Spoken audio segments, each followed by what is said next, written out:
What's up everyone, and welcome back to the MMA Zone. Today, let's get started with Dustin Poirier reveals next UFC plan. Dustin Poirier has made it clear that he's only interested in accepting fights that truly excite him. Given that, it has remained unclear what Poirier's next potential fight could be. The only indication the Diamond has given is that he wants to fight at UFC 300. During a recent appearance on the MMA Hour, Poirier explained that he shut the door on a move up to 170, and he has no interest in draining himself to get down to 145 again. As a result, he and the UFC are working together to figure out a fight at UFC 300. They were kind of in my corner about the situation. Like, if 300 is my goal, if I want to make that happen, we can probably make it happen. But we didn't have like extensive talks into that. They were just like, yeah, we can probably do that. Given that Poirier is set on remaining at 155 pounds, it sounds as though a rumored fight with Gilbert Burns is unlikely to happen. Based on the fact that the UFC is willing to add him to UFC 300, it sounds as though the only question is who Poirier will make his return against. Next up, let's take a look at Leon Edwards' scared of Khamzat Chimaev fight. Leon Edwards recently revealed his intentions to move up to 185 pounds in pursuit of champ status at UFC 300 after his fight with Colby Covington. With the middleweight title up for grabs in January, when Sean Strickland and Dricus du Plessis compete at UFC 297, Edwards will first have to successfully make it through UFC 296 before considering the move. The way Anthony Smith sees things, if Khamzat Chimaev had been sitting atop the division and Edwards were to be looking at a fight with the undefeated grappler rather than the winner of Strickland versus du Plessis, it would be a different story. He spoke on a recent video alongside Hall of Famer Michael Bisping. I just don't know if right now is the time to move up. And of course, he's going to want to move up right now. Like, if Khamzat was the champion, I don't know that we see Leon run into middleweight so quickly.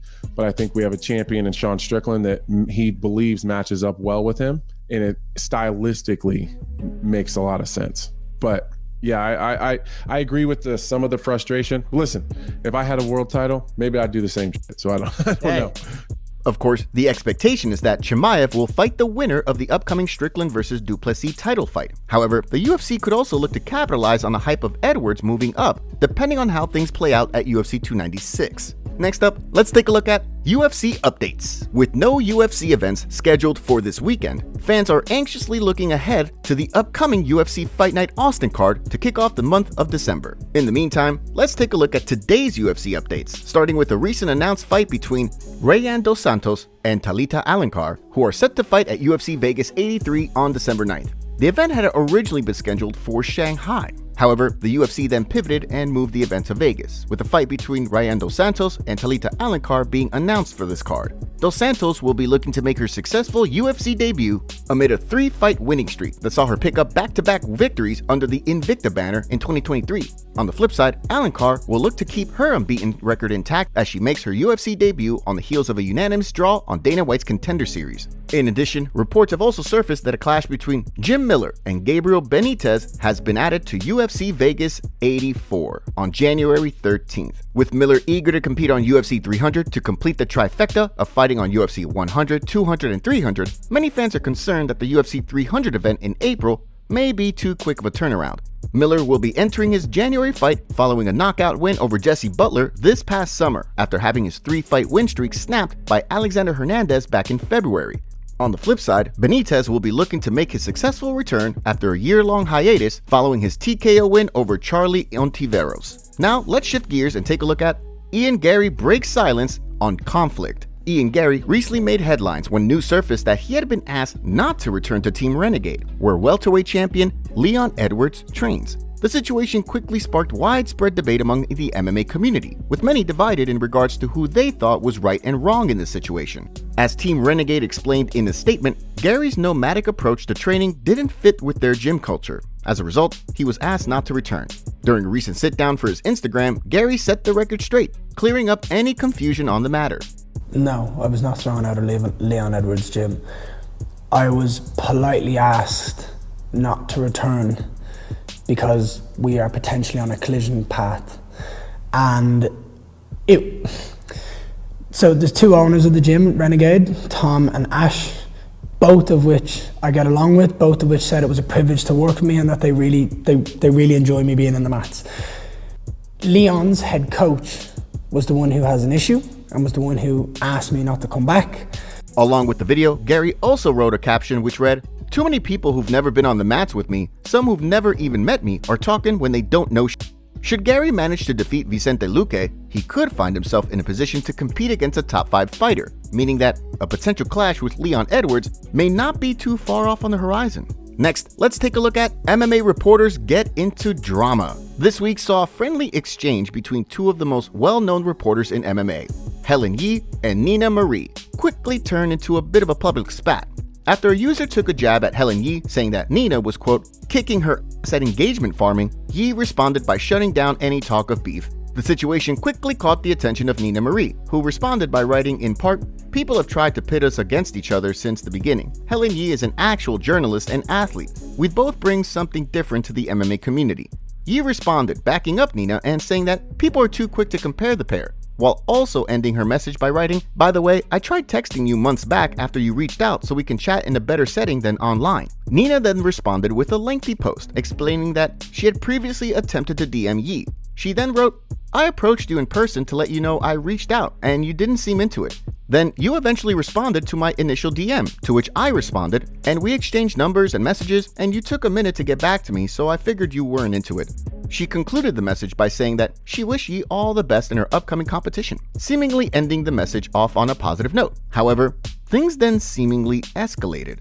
Yi responded, posting a screenshot of Nina opening her DM 4 minutes prior, making her case by writing, respectfully, you just read this 4 minutes ago when I messaged you in July, and I texted you, which you still never texted me back. I had a swim meet in Oregon. When you approached me in person, you blindsided me in public, where there were other people around being nosy, which I explained to you, and you seemed understanding at the time. I texted you and responded to your DM, but you never heard from you, so I figured you didn't want to meet up. I tried. Nina then responded with a lengthy message, posting screenshots while writing in part, Helen, you know the story. I've never said a word about you, and for the record, people compare me all the time to you, and I never took the side of those talking bad about you or fed into the negative comments with your name in them. It goes both ways, and I never saw you take the positive route. You're the good girl, and I'm the bad guy. People love a story. It's all good, but I'm over it now. Yi then responded again after a training session in the pool, explaining that the reason she took days to respond to Nina over the summer was because she had temporarily deleted social media to focus on a competition, writing, nothing was a dig at anyone. I was trying to chat in private rather than publicly. Anyway, I truly wish you all the best and happiness.